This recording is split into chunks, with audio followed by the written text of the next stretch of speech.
Mr. Chairman, For what purpose is Mr. Bishop seek recognition? speak on the amendment. The gentleman is recognized. It does seem to me, this is the, it's just yielding to the gentleman, make sure, because I was talking to Mr. Gohmert, but this is the one about the threat tag edu officials. Is that correct?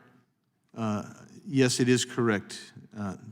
That's the amendment. So, you know, we've had charges and countercharges, and I regret that members of the majority have twice had to have retract words to avoid having them taken down.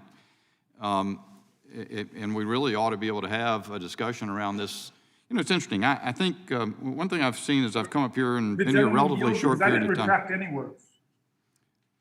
Did somebody interrupt me? I just asked if you would yield because I didn't retract any words. Yeah, no, I'm not. Then I'd ask his words to be taken down. He retracted his retraction. Gentleman from North Carolina has the time. Thank you, Mr. Chairman. I appreciate that. And I understand why there's a little indiscipline there about because you feel badly about what you've said, I'm sure. But, you know, it is striking that we have this situation. Of course, the people on this side of the dais believe we've hit upon something that's of grave concern. We've articulated it, I think, reasonably well. On the other side of the dais, people their breath is taken away. Some have said that we would be concerned about this. But Mr. Biggs's amendment is so simple. How about some show of good faith? Here we are. You know, that we wouldn't know anything about the edu officials threat tag. And I hope I'm not repeating, Mr. Biggs, what you said. As I said, I was partially distracted for a moment.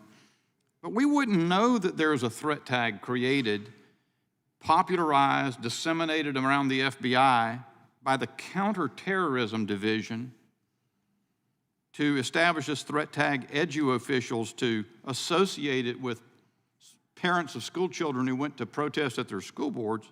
We wouldn't know about it except for an FBI whistleblower. Somebody who came forward, and for the people who are watching at home, I hope somebody is, that they don't even, that it's a, I mean, that's a discretionary disclosure, a confidential disclosure under statute by an FBI agent doesn't reveal his identity in order to avoid retaliation within the FBI.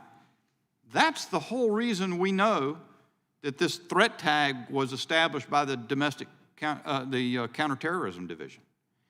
And so all in the world that you've asked in this amendment, I think, is that no funds be authorized to go about using that threat tag. I would love to know much more about the threat tag. Why is the Counterterrorism Division involved? I mean, we heard when the U.S. Attorney from the state of Washington testified a week ago before the Crime Subcommittee on that screen that I'm looking at over there. That's where I saw it. And I asked him what sort of threats he was aware of involving school boards, school officials, that he related or imparted to others when he had his assigned meeting by the Attorney General, and he said he wasn't aware of a single one, nor that anybody in those meetings could relate any such threats. In fact, the way he characterized it, he didn't see any threats warranting a nationwide scope of action. And yet we know this was done.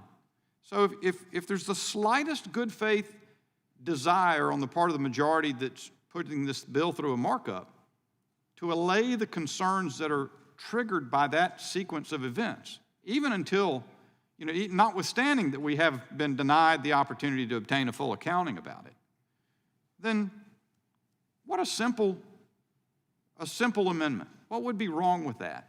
What would be wrong with taking one step to assure the minority that the concern is genuinely about the threat of domestic terrorism that confronts us all, not about the sort of stuff we see in the Homeland Security Threat Bulletin that I read from earlier, talking about misleading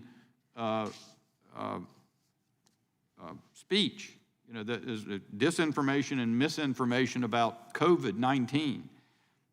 That is a whole nother animal. And this is such a simple amendment. I thank the gentleman for the amendment, and I look to see whether or not the majority is interested in making the slightest gesture to reassure the minority about what the motivation is that is at hand.